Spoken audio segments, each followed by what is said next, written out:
낮에는 육아하고 저녁엔 대화합니다. 대한민국 보통부부의 이야기 9번째 에피소드입니다. 안녕하세요. 보통부부의 감자입니다.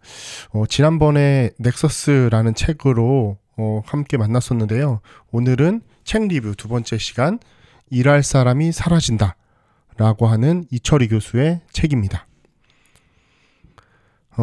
미래는 불확실한 것이 당연하죠. 어떻게 다가올지 모르니까요. 그런데 우리가 미래를 생각할 땐 과거에 진행되어 온 일들 그리고 현재의 모습을 근거로 추론이란 걸 해볼 수 있습니다. 그렇게 추론이란 걸 했을 때 긍정적인 것들과 이제 부정적인 것들이 떠오르게 되죠. 가령 학생이 숙제를 하지 않았다. 그럼 과거에 비추어서 크게 혼을 냈던 선생님이면 이제 학생이 불안한 거죠. 근데 그냥 넘어가는 선생님이면 좀 희망적인 거고요. 미래라는 게 그렇습니다. 알 수 없지만 추론할 수 있는 영역, 그리고 과거를 바꿀 수 없으니 현재를 바꿔서 미래를 향한 긍정적인 추론을 늘려가야 하는 그런 영역들입니다. 그렇다면 과거와 현재를 비추어 볼 때 우리의 미래를 불안하게 만드는 요소는 뭐가 있을까요? 대표적으로 환경 문제가 있겠죠. 환경이 지구의 온도가 올라가게 되면 미래는 너무너무 불안한 요소가 되겠죠. 지금처럼 갑자기 더워진다든지 추워진다든지 비가 막 안 와야 될 때 온다든지. 자, 그렇다면 범위를 좀 더 좁혀서 내가 살고 있는 한국 사회에서 미래를 불안하게 만든 요소는 뭐가 있을까요? 불안한 정치 현실, 성장폭이 줄어들고 있는 현실, 각자 판단하는 것이겠지만 출산율 하락이 우리 한국 사회 미래를 불안하게 만드는 요인이라는 건 아마 모두 공감하실 겁니다. 이 책의 제목은 일할 사람이 사라진다입니다. 제목을 보면 출산율에 대한 이야기구나 하고 바로 알 수가 있죠. 그 중에서도 한국 노동의 미래, 한국 노동시장의 미래라는 이야기로 초점을 맞추고 있다는 것도 알 수 있죠. 인구가 줄어든다가 아니라 책 제목이 일할 사람, 바로 일할 사람이 사라진다는 것이니까요. 이 책의 진가는 이제 상당히 실증적이라는 겁니다. 이제 하나의 문제를 진단하는데 다양한 통계를 가져와서 최대한 원인의 본질을 분명하게 파악하려고 하는 시도를 매우 열심히 하고 있습니다. 그래서 오히려 경제 교양서로 이 책을 접하시는 분들에게는 좀 다소 복잡한 느낌을 주기도 합니다. 이게 이 표가 뭐지? 이 표를 어떻게 읽어야 되지? 어렵게 좀 접근하게 되거든요. 우리는 이 책을 읽으면서 그래서 우리가 어떻게 하면 좋겠어? 우리가 이 미래 사회, 노동시장이 줄어든 이 사회에서 어떻게 하면 살아남을 수 있을까라고 하는 이런 저 같은 소시민적인 질문을 끝없이 던지면서 이 책을 읽는데 이 책은 좀 그거에 대한 답을 시원하게 주지는 않는 것 같아요. 오히려 정부 차원의 좀 거시적인 접근으로 문제에 다가서고 있는데요. 개인적으로 그런 부분에서 조금 아쉬움은 있었지만 오히려 정치인들이나 실질적으로 정책 입안의 권한을 가진 사람들에게는 필독서처럼 느껴지기도 했습니다. 이제 두꺼운 책 중에 이제 피케티의 21세기 자본이라는 책이 있는데 저는 너무 경제 전문이 아니라서 그런가 너무 어렵고 해서 좀 만화로 보는 21세기 자본이라는 책을 읽었는데요. 거기에 보면 이런 얘기가 있어요. 국가의 인구가 줄어들면 국가의 성장이 그 인구에 비례해서 떨어진다 라고 이야기를 하는데 이게 어느 정도 상식처럼 지금은 받아들여지고 있죠. 그래서 많은 사람들이 이걸 통념처럼 인식하고 있어서 우리 한국 사회가 지금 인구가 줄고 있으니까 노동 문제가 지금 계속 시작되겠구나, 노동이 바로 문제가 되겠구나 라고 이야기를 혹은 그렇게 생각을 하고 있을 텐데 요 일할 사람이 사라진다라는 이 책은 바로 이 통념을 반박하면서 시작하고 있습니다. 제가 가장 이 책에서 흥미로웠던 부분 중에 하나인데요. 예로 흑사병이 돌았던 14세기 중세 유럽 이야기를 하고 있어요. 유럽은 흑사병이 돌면서 전체 인구의 3분의 1 인구가 줄었죠. 매우 불행하고 슬픈 일이기도 하겠지만 갑자기 인구가 줄어든 것은 이제 살아남은 사람들한테는 기회가 됐다고 이야기를 하고 있는 거예요. 그 당시가 이제 봉건제도이기 때문에 상당히 경직성이 높았던 사회였고 그 노동력이 매우 중요한 사회였는데 인구가 확 하고 줄어드니까 봉건 영주가 오히려 노동력을 구하기가 어려워진 거예요. 그러니까 이제 을의 입장에서 슈퍼을의 입장으로 노동력이 바뀌게 되는 겁니다. 그래서 노동력을 보유한 농민과 봉건 영주 간의 전통적이고 관습적인 균형이 이제 파괴되기 시작하는 거예요. 이에 유럽 영주들이 더 나은 조건들을 제시하며 농민들을 붙잡기 위해 굉장히 애를 썼고, 이게 결과적으로는 좀 다양한 과정들이 있지만 결과적으로는 화폐제도 도입에 영향을 주었습니다. 그래서 화폐로 인해 농민들은 오히려 이제 재산을 축적하기가 쉬워졌다라는 얘기가 되는 거죠. 이처럼 인구 감소가 꼭 그 사회에 부정적인 영향을 주는 건 아니다 라는 걸 알 수 있는데요. 생각해보면 인구가 매우 적은데도 강소국인 나라들도 있죠. 뭐 대만이라든가 그죠? 강소국인 나라들도 있는 거라서 과연 한국 사회의 인구가 주는 것이 무조건 나쁜 것이냐? 그거는 알 수가 없는 거죠. 어떻게 될지는. 그럼 한국 사회는 그럼 얼마나 인구가 줄게 될까요? 라고 이 책에서는 약 50년이 지난 한 2070년대쯤 되면 3천만에서 3,500만 정도 인구로, 유럽의 흑사병이 돈 것과 같이 약 3분의 1 정도 인구가 줄어든다고 전망하고 있어요. 물론 인구를 예측하는 게 그렇게 간단한 일만은 아니라서 여러 변수들이 있어서 최악의 경우에는 3천만, 그래도 좀 나은 경우에는 3,500만 정도 인구를 이야기하고 있습니다. 어느 쪽이든 현재 인구, 5천만이 넘는 현재 인구에서 3분의 1 이상은 확실하게 줄어드는 거죠. 그렇다면 한국 사회도 14세기 중세 유럽처럼 인구가 줄면 살고 있는 사람들한테 기회가 될까요? 물론 저도 이제 자식들이 있지만 제 자식이 이제 사회에 진출할 지금부터 30년 후쯤 되면 이 아이들에게는 좀 기회가 많이 있을 거예요. 청년들이라는 것이 배우면서 습득하고 성장하고 또 전문직이 되어가고 이런 것들이 굉장히 중요하잖아요. 그렇기 때문에 청년들에게는 굉장히 기회가 많겠지만 이 책을 읽으시는 대다수는 여전히 중년층 혹은 이미 청년이 되어버리신 바로 이 인구 절벽의 충격을 맞이하실 분들이잖아요. 그래서 어떻게 될 것인지 이 책에서는 한번 이야기를 하고 있는데 흑사병은 전 세대에 걸쳐서 인구가 고루 줄은 거잖아요. 근데 한국 사회는 그렇지 않죠. 한국 사회는 고령층은 많아지고 청년층은 없어지는 거죠. 그리고 문제는 인구가 줄어드는 게 중요한 게 아니라 그 속도가 매우 빠르다는 거예요. 속도가 문제인 거죠. 개인에게 인구가 미치는 영향이 적정이 얼마 정도, 한국의 적정 인원이 얼마인지는 알 수 없지만 개인에게 미치는 적정이란 단어가 행복 수준, 생활 수준, 만족도 다양하기 때문에 3,500만 명이라는 미래의 모습이 이게 한국 사회에 적을지 과연 많을지는 아직 예측하기는 좀 어렵습니다. 예전에 적정 인구라는 것이 있어서 1억 명이 넘어야 그래도 내수가 돌아가고 이런 얘기들이 있었는데 이제 그것은 꽤나 낡은 개념이라고 작가가 이야기하고 있습니다. 그래서 막연히 인구가 줄어드는 것이 국가 경제에 좋지 않다라고 이야기는 어렵다, 그렇진 않다라고 이야기를 하고 있는데요. 속도가, 문제는 이제 한국 사회는 속도가 매우 빠르다는 건데, 속도가 매우 빠르게 된 것의 문제는 연금이라든가 각종 사회보장, 기존에 갖고 있었던 국가 질서가 재정비를 갖추기가 어렵도록 계속 줄어든다라는 거죠. 이제 그 점이 문제라는 거지 인구가 주는 것 자체가 문제는 아니라는 겁니다.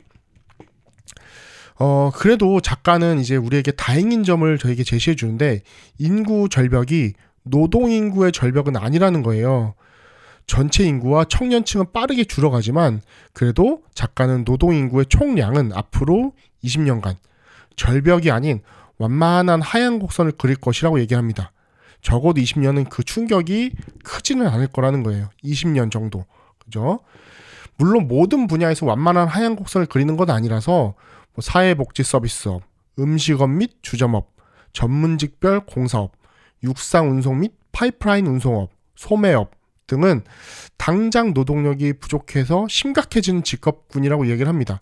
저도 여기서 나오는 이 정도가 전부입니다. 이 책에서 어떤 직업들이 미래에 중요할까라고 하는 것에서는 이 정도 넓은 직군별로 소개해 주는 것이 전부이긴 하지만 최근에 뉴스에서도 이제 마을버스 기사가 부족해서 외국인 노동자들을 버스 기사로 뽑겠다라는 뉴스가 나오기도 했었는데 이게 파이프라인 운송업, 육상 운송 및 파이프라인 운송업에 해당되는 이야기겠죠. 앞으로 이제 공사를 하거나 도배를 하거나 장판하거나 하는 이런 분들의 직업도 앞으로 20년간 매우 빠르게 부족하다라는 이야기입니다. 왜 이렇게 되느냐라고 보면 노동인구의 총량이 크게 줄지 않는 이유는 이전과 다르게 이제 건강한 장년층, 노년층이 늘었고 또 이런 노동층들이 노년 노동층들이 전문성도 꽤나 좋기 때문인데요. 향후 약 50년 후까지 노동시장에서 이제 55세, 64세 그러니까 3분의 1 정도가 될 만큼 이제 굉장히 주축이라는 거죠. 이제 55세에서 64세가 3분의 1이면 중년층 40에서 50대는 더 많겠죠. 그래서 미래가 되면 이 40대 이상이 전체의 절반 이상을 차지하게 되는 겁니다. 생각해보면 뭐 10년, 20년 전에 우리 노년층들의 모습을 보다가 지금 60대이신 분들은 보면 허리도 꼿꼿하고 이제 꽤나 건강하죠. 최근에 들은 우스갯소리로 요즘에는 자기 나이에 0.8을 곱해야 된다고 얘기를 해요. 그게 요즘 실제 나이라고 하는 농담인데 이제 제가 40이 넘었으니까 저에게 0.8을 곱하면 이제 32? 위로가 되는 이야기이긴 한데요. 그게 이제 요즘 나이라는 겁니다. 이게 시사하는 바가 뭐냐라고 하면 그만큼 나이가 들어도 건강하다라는 이야기가 되겠죠. 또 다시 바꿔 말하면 노년층이 되어도 생산성, 뭐 여기서 생산성이라는 단어에 좀 주목을 해야 되는데 노동층이 되어도 과거와 달리 생산성이 크게 줄어들지는 않는다는 이야기입니다. 이 책에 의하면 적어도 20년간 한국 사회는 숨 돌릴 시간을 번 건 아닐까라는 생각이 드는데요. 또 이렇게 충격이 적은 이유는 우리 사회는 애초부터 청년층의 사회 진출 참여가 매우 적었던 거죠.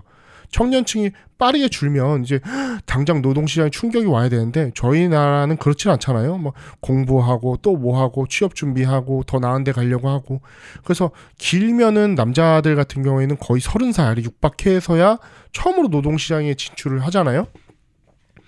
이런 것들이 한국 사회의 문제라고 했던 이런 점들이 아이러니하게 출산율이 줄어드는 것에 대한 완충작용이 되어주는 거죠. 어쨌든 약 20년 정도는 한국 사회가 숨 돌릴 시간이 주어졌는데요.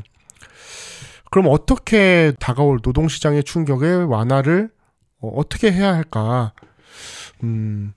이 책에서는 다소 정책적인 얘기가 많아서 개인이 실천으로 옮길 만한 내용은 뭐 적었는데 어쨌든 읽으시는 분들은 교양처럼 읽고 지나가거나 미래를 전망하는데 약간의 인사이트 정도 얻으시면 될 것 같아서 제가 간단하게 소개만 하고 넘어가겠습니다.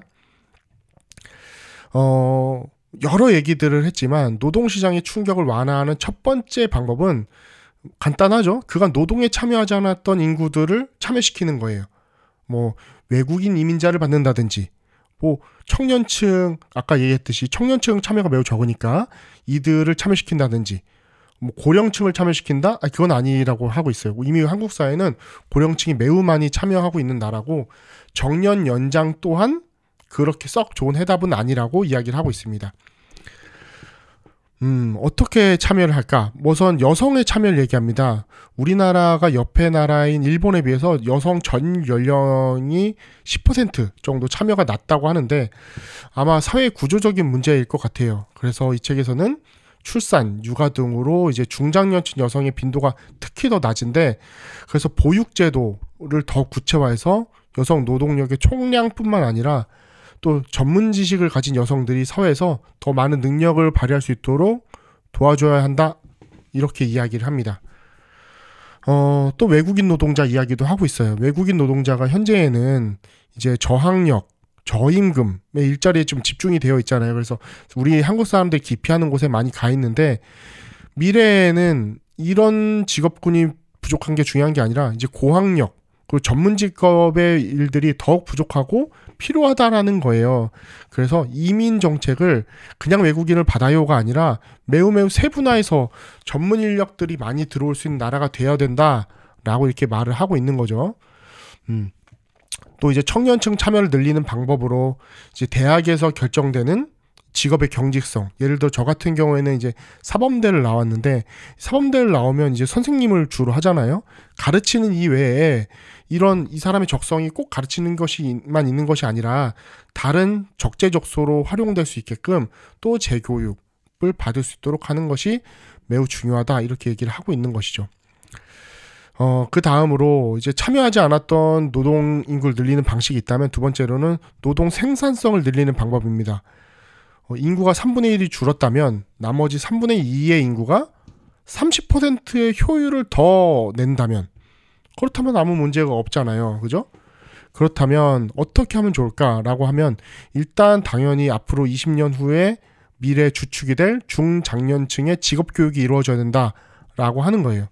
저희 부모님 아버지 같은 경우에도 이제 화학공학과를 나오셔서 이제 평생 이제 제지업에서만 근무를 하셨거든요. 이제 제지업이 화학이잖아요. 펄프를 다루고 하는.